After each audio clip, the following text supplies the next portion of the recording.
Bismillahirrahmanirrahim. Assalamualaikum warahmatullahi wabarakatuh. Alhamdulillah, assalatu wassalamu ala rasulillah wa ala alihi wa sahbihi wa man wala. Asyhadu an la ilaha illallah wa asyhadu anna muhammadan abduhu wa rasuluh la nabiyya ba'da amma ba'du. Para sahabat yang dimuliakan oleh Allah Subhanahu wa taala, semoga kita semua dijadikan oleh Allah Subhanahu wa taala di bulan Ramadan ini sebagai hamba-hamba Allah Subhanahu wa taala yang bersih dari segala dosa-dosa.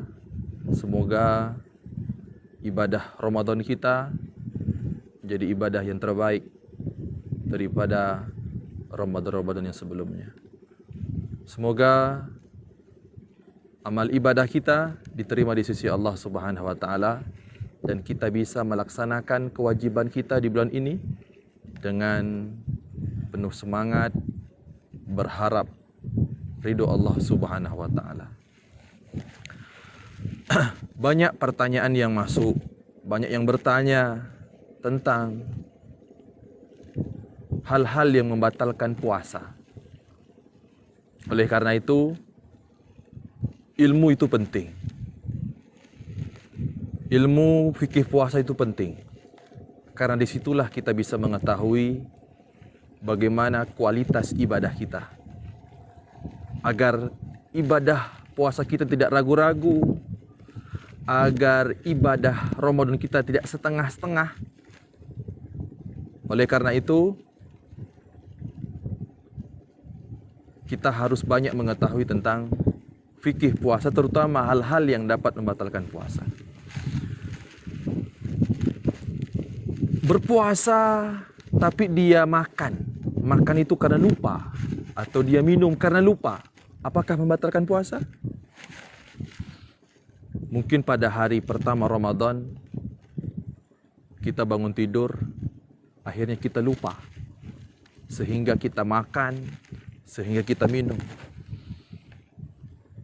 Sesudah makan, sesudah minum, baru kita ingat, oh ternyata aku sedang berpuasa. Apakah puasanya batal?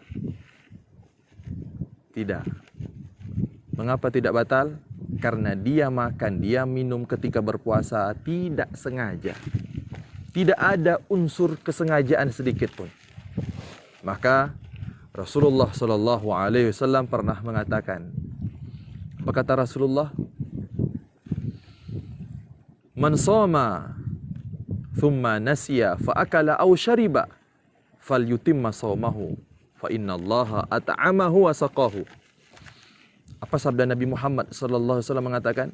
Barang siapa yang berpuasa kemudian dia makan, minum dan dia lupa, maka kata Rasulullah sallallahu alaihi wasallam falyutimma shaumahu, maka teruskanlah puasanya. Fa innallaha at'amahu wa saqahu. Yang memberi makan, yang memberi minum adalah Allah Subhanahu wa taala. Jangan dikorek mulutnya sehingga muntah. Bahkan muntah itulah yang bisa membuat puasa itu jadi batal. Kemudian juga ada yang mengatakan saking ragu-ragunya dia, apakah menelan air ludah ketika berpuasa itu dapat membatalkan puasa? Oh, tidak. Banyak orang yang ragu-ragu akan hal ini sehingga dari pagi sampai petang dia menahan agar tidak menelan air ludah. Menelan air ludah sama sekali tidak membatalkan puasa. Maka disinilah perlunya ilmu. Kemudian juga ada pertanyaan, Ustadz, apakah mandi di tengah hari cuaca yang panas itu dapat membatalkan puasa? Oh tidak. Ketika cuaca terik, ketika cuaca panas, akhirnya dia mandi di siang hari tersebut, apakah dapat membatalkan puasanya? Tidak. Mengapa? Karena di dalam sebuah riwayat hadis diceritakan oleh sahabat bahwasanya ra'aitu an-nabiyya sallallahu alaihi wasallam yasubbu ala ra'sihil ma' wa huwa sha'im. Kata seorang sahabat itu dalam hadis yang diriwayatkan oleh Imam Abu Daud ini, bahwasanya aku pernah melihat Rasulullah SAW mengguyurkan air di atas kepalanya, yaitu mandi ketika sedang berpuasa.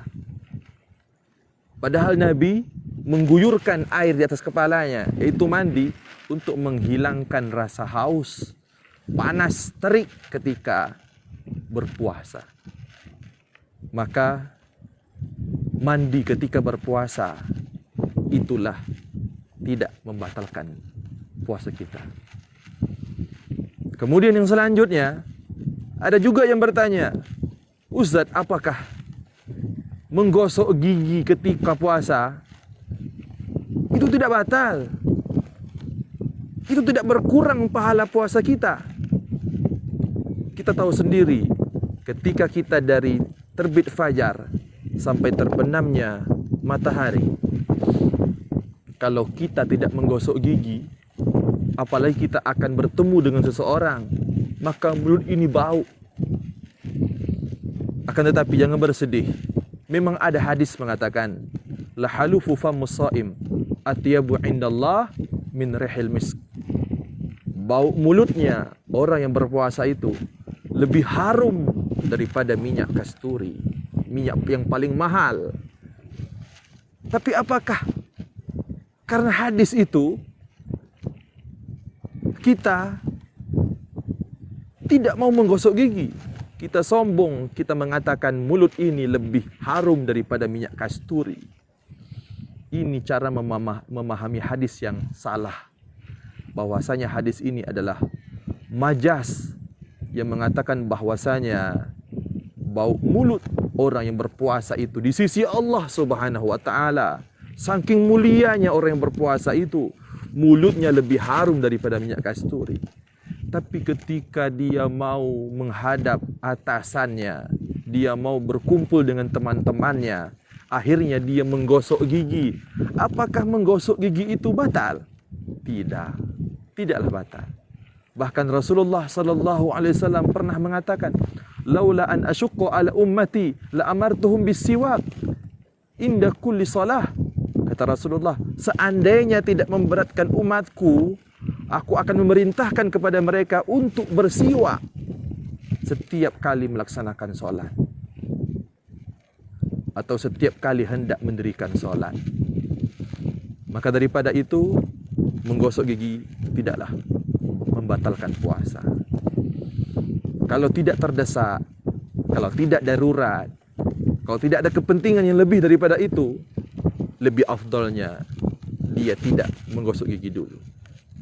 Tapi ketika ada pertemuan yang dia harus menggosok gigi, maka menggosok gigi dalam keadaan seperti itu sama sekali tidak mengurangi pahala puasanya.